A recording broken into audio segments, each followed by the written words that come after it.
Good afternoon, everyone. Recorded by Richter, back with a brand new music highlight segment. As I said in my last piece that I would be cutting a artist highlight on London-based duo Bob Vylan. They make punk, reggae, hip-hop inspired music, and they have caused quite a bit of controversy and discussion and discourse over the last month or so, and that's actually how I was able to find out about them. And boy, am I glad they did it, because they put me on to some very compelling music, and that is the reason that I decided to come on here and make this today. So before I get into their history and their album Humble as the Sun, which I have back there over on vinyl, it's sitting behind me there, I would just want to reiterate how I found out about them and why they've been making so much noise and everything. So they performed at Glastonbury this past month, and during their set they got a Free Palestine and a Death to the IDF chant. And in backlash for that, they've been dropped from their talent agency. They had their United States work visas revoked. They've now been, taken off of festival bills, several of them now, as recently as one today. And I just think it's really sad, because it's always distraction tactics with the United States and the UK and how they operate their governments, because we have been funneling this genocide in Palestine, and instead of addressing the atrocity that it is and why we keep throwing billions of dollars at the IDF as they continue to bomb and destroy families, when we've seen the videos of limbless babies and them shooting at aid workers and rounding up Palestinians, telling them to come get food and then firing guns at them when they get there. This goes way deeper than just October 7th too. This conflict started back in, it's 70 years plus now. And so they simply were making a stand. They were not saying we don't like Jewish people. They were not saying death to Jewish people. The IDF, which is the army in Israel that has been carrying out these atrocities. And I don't think it makes you anti-Semitic to speak up against that. And rather than going after bans for exercising their freedom of speech, we should be asking the government why they continue to fund this stuff when it's clear what the people want. But that's a deeper conversation, and I'm going to get to a little bit more of that in here. But let's get to Bob Vylan now, so I can speak on that a little bit. Bob Vylan is an English punk rock duo based in London. It says their works emerge punk rock, hip-hop, grime, and hardcore, and it features criticisms of the British establishment, inequality, racism, sexism, and homophobia. First album Dread in 2019, and then their most recent one that I have back there is Humble as the Sun from last year. And a reason I bought that was at first just to support them after them getting all this stuff revoked, but once I started listening to it, I was like, oh my God, this is amazing. Finally, we're getting some revolutionary, truth-telling music back into punk rock, man. That's what it used to be about. That was the founding establishment of this music and this culture. And so I was very, very, very happy to hear the kinds of messaging that they were talking about on it. And so a little bit about the band before I get into Humble as the Sun as a breakdown, and then I'm actually going to discuss some of the early groups from Jamaica and the UK that pioneered this punk rock and reggae influenced sound, and then I'll be out of here. But the band was formed in 2017 by singer Bobby Vylan and drummer Bobby Vylan. They both go by that name, by the way, one with a Y and one with an IE, as kind of like an anonymity type of thing. But they also work with other musicians on their projects. They have different featured guitarists and drummers and stuff, as well as them doing that themselves and working with different producers as well as producing themselves. But yeah, so they had, in the first year of the band's history, Bob Vylan released 4 singles and 2 EPs, Dread and Vylan, via the band's own label, Ghost Theater, following the DIY principle, do it yourself.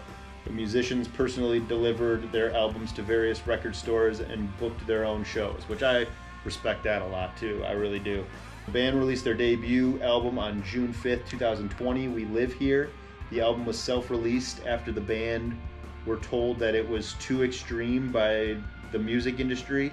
Bob Vylan then toured supporting The Offspring. That's awesome because The Offspring was like my second concert ever when I was in like 7th grade. My dad took me to see that. And Billy Clyro, and performed at the Reading and Leeds Festival in 2021. The band released its second studio album on April 22nd of 2002. Bob Vylan Presents The Price of Life, which entered the UK album charts at number 18. The band released 2 singles from their third studio album, Humble as the Sun, on October 2023, and the album was released on April 5th of 2024. Now I want to get into this project because I wrote down track by track here what I have. I'm just going to bring the computer here because it makes more sense here to look right at you. And it opens with the title track, Humble as the Sun. And this is a very introspective record, and it serves as the introduction to the artists and what they're going to be talking about throughout the rest of this album. It's very passionately rapped, and there's this really uplifting Black empowerment chorus, Shine Black Man Shine, towards the end that I think is just really kind of powerful in the way that they present it. And then moving on from there, we have a song called Rain, and this song kind of reminded me of the 90s electronic group The Prodigy. It kind of gives that feel a little bit in the way the production is, and it also serves in like an empowerment song and speaks out against the establishment of the UK. And there's a great beat change, like halfway, maybe a little bit more than halfway through the song, where you get this like spoken word piece kind of going against the establishment, and then it kind of switches and has a little bit of a tempo change, and it speaks out against the royal family and speaks up for Black pride, which I think is awesome. And then following that song, you get into track 3, which is GYAG, Get Yourself a Gun. And this song speaks to the wealth gap in the UK, and that's something we relate to in the US because it's all kind of one and the same. The rich control the poor, and the gap continues to divide and get bigger and bigger, eliminating the middle class out of both America and the UK. And it basically speaks on the cost of living rising, but our paychecks are all staying the same, and how hard that is for the common people, especially people of color who have been oppressed since the beginning of time. And in this one, it kind of has like a 311 kind of vibe to the guitar work, and that's what it kind of reminded me of. It's like some early 311 guitar work a little bit. And then from there, we move on to track 4, which is Dream Big, and it feels kind of like a satire song in a way, the way that they're singing, and how people are sold alive from the times they were kids. You know, you're told to dream big, and if you just dream big, you can reach your dreams. If you work hard, you can reach your dreams. But that's like, if you get older and you start to pay attention to how countries work, you know that that's a lie. It's way easier that if you come from money than if you come from poor, and if you're a white color as opposed to black or brown. It's just like it's a calling out of that lie that we've been sold our whole lives. And then it has like a really punk rock energy to it, and it also has like kids singing on the hook and then even in the beginning of the song, which I think kind of adds dramatic effect to the message that they're trying to get across. And then in track 5, you have a song called Hunger Games, which has like a punk, hip-hop, like grime, hardcore type of feel to it, and it speaks to the lies that were sold in these countries. Since I'm American, I've been keep relating it back to America, but it's one and the same thing. And it has like a cool like a game show type of hook where it's singing like you would be watching a game show type of thing, which I think is cool. And it talks about how hard it is to live under these systems and the lengths of what people have to go to feed their families. From there, you get into the second half of the album, track 6. You have Right Here, which feels like kind of a call to action, like right here, right now, and it almost has like a Crystal Method feel, like if you remember that group, Crystal Method, in the way the production is. Obviously different style a little bit here because you have the lyrics on top of it, and Crystal Method was largely instrumental, but it also feels very hip-hop, and it's kind of like a middle finger to politicians and the police, which I'm also for. And then we get to track 7, Makes Me Feel So Violent, which speaks to how government and media uses distraction tactics while people starve in the streets, and what that does to you mentally if you're paying attention, and what's going on in the world. And it also has kind of like a downplayed sing-song kind of verse structure to it, and then when you get to the hook, you get these crunchy guitars, and I think it adds to the allure of the song. Track 8, He's a Man, which is satire again on what, like, this corrupt version of what a man is supposed to be.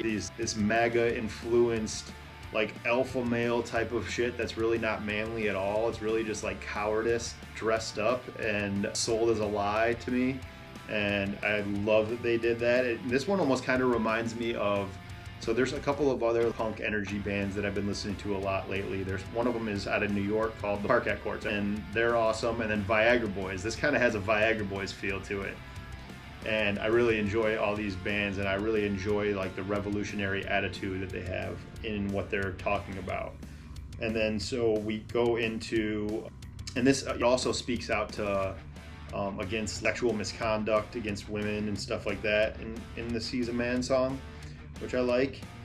And then we get to track 9, Ring the Alarm, which samples the Clive Bright song, but better known as Tenor Saw, who was a Jamaican dancehall artist in the 1980s and considered one of the most influential singers of the early digital reggae era. And so that was like a popular song, and they sampled that in this song, and it kind of carries the message of waking people up, like ring the alarm. It's time to, you know, talk about these things and get busy. Let's go out and protest, and you do stuff like that.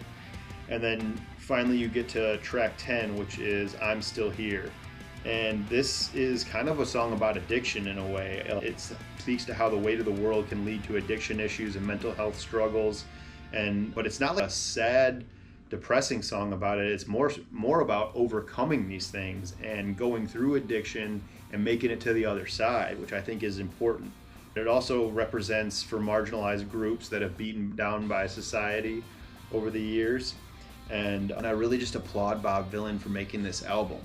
And I wanted to continue this conversation past the album a little bit and give some historical context, because I think music is one of the greatest ways to be able to tell the truth and represent for history. And a lot of history gets whitewashed. If you grew up in public schools, I went to a suburban public school, and we were taught that Christopher Columbus was a hero and all this other crap that, you know, as you get older in life, you realize was totally bullshit.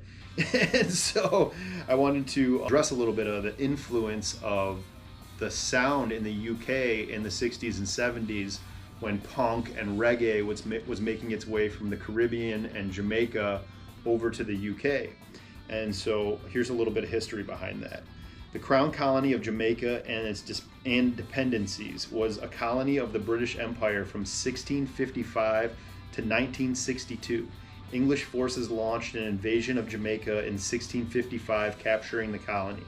Jamaica was primarily used for exploiting sugarcane on plantations operated by black slaves and indentured servants from Europe and India, and experienced several rebellions over the course of British rule, and the colony was finally granted independence in 1962. And during that time, you had a lot of migration from the Caribbean and Jamaican islands over to the UK and other areas along the way over there, and obviously in the United States as well. But coming out of that, like out of the 60s, one of the biggest revolutionary groups that really caught on everywhere globally was Bob Marley and the Wailers. I have Kaya right here. And it's interesting when you talk about Bob Marley, because there's two different types of people that listen to music like that are not from that culture, like myself speaking. There's people that just see hip hop and reggae as vibe music or party music, but I've never understood how you can just only take that stance. I've always been a lyrics person, and so I feel like hip hop and reggae, and even like Stevie Wonder, who's my favorite artist of all time, I learned about the struggle of Black Americans and Black Caribbean people and Jamaican people and all that from listening to their music, and learned about the oppression, and it grew a deeper sense of empathy in me So I never understood how people could listen to this kind of music their whole lives and then be MAGA supporters or just carry out the oppression and continuation of it. So I think when you're listening to Bob, it's important to, when I know as fun as it feels and as great as it feels in the summertime, it's important to take in what he's saying. And that's one of my favorite albums of all time, Kaya, right there. It's just great. And then Burnin' is another one, phenomenal. But Bob Marley led a huge influence in that time period. And I wanted to read off a few other black artists that were influential before I get out of here. And so you had Don Letts, who was born January 10th, 1956 in London and educated in Kensington. And in 1975, he ran the London clothing store Acme Attractions, selling eclectic zoot suits, jukeboxes, and pumping dub reggae all day long. And he was deeply inspired by the music coming out of his parents' homeland, Jamaica, which is Bob Marley, like I just mentioned. And after seeing one of Marley's gigs at the Hammersmith Odeon in 1976, Letts was able to sneak into the hotel and spend the night and talking and befriending Marley. And in the mid-1970s, Acme attracting the likes of The Clash, Sex Pistols, Christy Hayden, The Pretenders, Patti Smith, Debbie Harry of Blondie, and Bob Marley. So he was he went on to also do a lot of documentary work. He had the Roxy, and he was a very influential person in bringing the sound around in the UK. And then another one that I wanted to mention is Polly Styrene, who was born in 1957 in Kent and brought up in Brixton, London. Her mother, who raised her alone, was a Scottish-Irish legal secretary. Her father, a Somali-born dock worker.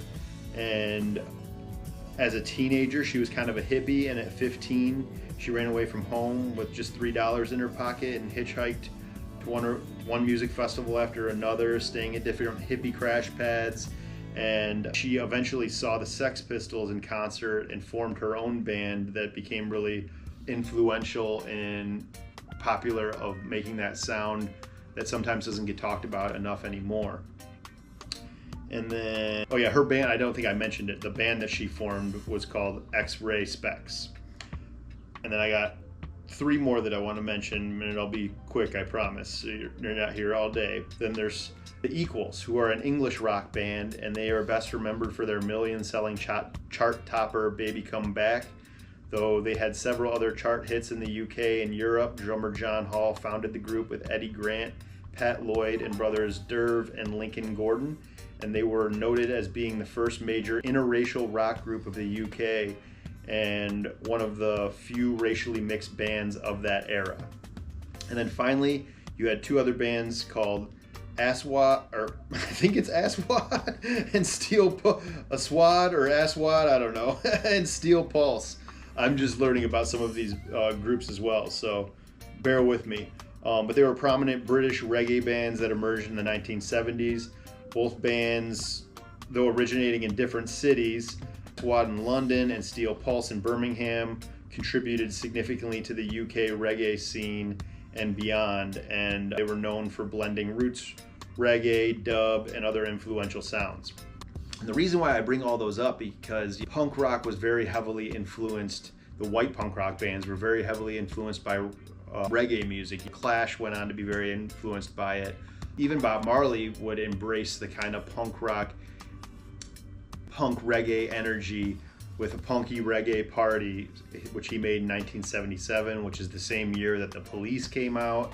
And if you listen to anything Sting has done, it's always had super Caribbean influence in it, and I wouldn't call it really punk rock. It was because it's a lot softer and more palatable to like pop, but I mean all of that was so influenced in it. And even coming back from where I'm from in Detroit, you had MC5 and Iggy Pop and the Stooges, and MC5 was super influenced by the civil rights movement that was happening, and were actually part of the White Panther Party, which was started by John Sinclair, rest in peace, who we just lost last year, but was actually, they were reached out to by the Black Panther Party. Huey P. Newton and them realized that they were going to need the white youth movement that were speaking out against these atrocities too, to kind of help them out. And John Sinclair was notably arrested on a joint for having a joint and getting a 10-year prison sentence because of this joint. He didn't end up having to serve all 10 years, but that was just a way that they were trying to silence anyone that was speaking up against the oppression in this country. Huey P. Newton and Fred Hampton, both murdered by the government. Malcolm X and Martin Luther King, both murdered by the government. So anyone that gained traction and were really leading the youth in a new direction were silenced by our government. And I think it's important to talk about these things, especially in the times that we're living in right now. And I just want to, lastly, before I get out of here, applaud Bob Vylan again for speaking out. I know that I don't know if you'll see this or not, but just because people are trying to silence you, there's also other people that are paying attention that are going to keep supporting. And I know their monthly listeners on the different streaming platforms are growing. I encourage you to go to their website and buy their albums. You can buy physical copies of their album. That's like the best way you can support these guys and keep them making the stuff that they're making. But with that, I just wanted to say that I'll be back with some more of these soon. And yeah, I have a film review of the movie Opus out right now, and I did a piece on AI music and art and how that's corrupting us. I've been trying to speak out against Spotify and Daniel Ek, who is using your investment to fund wars. And yeah, truth telling is important right now. I think we need more of it, and that's what I'm going to try to do with this platform. So that's all I got, and I will see you guys next time. Peace.